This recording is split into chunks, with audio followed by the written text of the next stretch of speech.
सीता और लक्ष्मण का अनुग्रह। माता कौशल्य से अनुमति प्राप्त करने तथा विदा लेने के पश्चात राम जनक नंदिनी सीता के कक्ष में पहुँचे। उस समय वे राजसी चिन्हों से पूर्णता विहीन थे। उन्हें राजसी चिन्हों से विहीन देखकर सीता ने पूछा, हे आर्यपुत्र, आज आपके राज्य अभिषेक का दिन पर भी आप राजसी चिन्हों से विहीन क्यों है? राम ने गंभीर किंतु शांत वाणी से सीता को समस्त घटनाओं विषय में बताया और कहा, प्रिय, मैं तुमसे विदा मांगने आया हूँ, क्योंकि मैं तत्काल ही बक्कल धारण करके वन के लिए प्रस्थान करना चाहता हूँ। मैं चाहता हूँ कि मेरे जाने के बाद तुम अपने मृदु स्वभाव तथा सेवा शुश्रूषा से माता पिता तथा भरत सहित समस्त परिजनों को प्रसन्न और संतुष्ट रखना।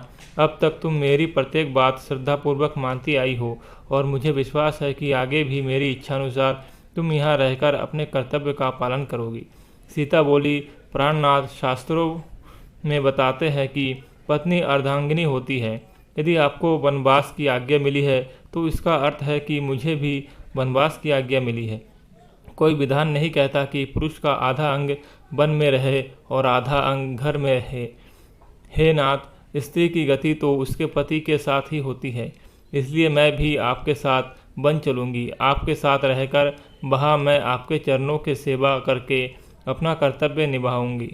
पति की सेवा करके पत्नी को जो अपूर्व सुख प्राप्त होता है, वह सुख लोक और परलोक के सभी सुखों से बड़ा होता है। पत्नी के लिए पति ही परमेश्वर होता है।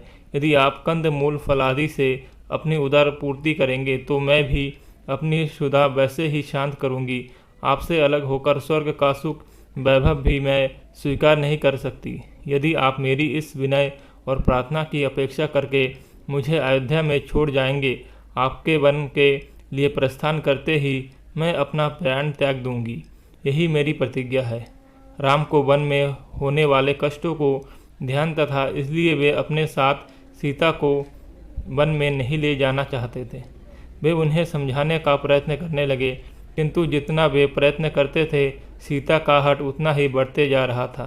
किसी भी प्रकार से समझाने बुझाने का प्रयास करने पर वे अनेक प्रकार के शास्त्र सम्मत तर्क करने लगती और उनके प्रयास को विफल करती जाती। जनक नंदिनी की इस दृढ़ता के समक्ष राम का प्रत्येक प्रयास असफल हो गया और अंत में उन्हें सीता को अपने साथ वन ले जाने की आज्ञा देने के लिए विवश होना पड़ा। सीता की तरह ही लक्ष्मण ने भी राम के साथ वन में जाने के लिए बहुत अनुग्रह किया। राम ने बहुत प्रकार से समझाया, किंतु लक्ष्मण उनके साथ जाने के विचार पर दृढ़ रहे।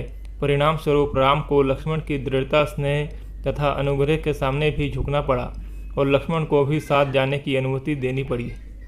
सीता और लक्ष्मण ने कौशल्या तथा सुमित्रा दोनों माताओं से आज्ञा लेने के बाद अनुनय विनय करके महाराज दशरथ से भी वन जाने की अनुमति देने के लिए मना लिया।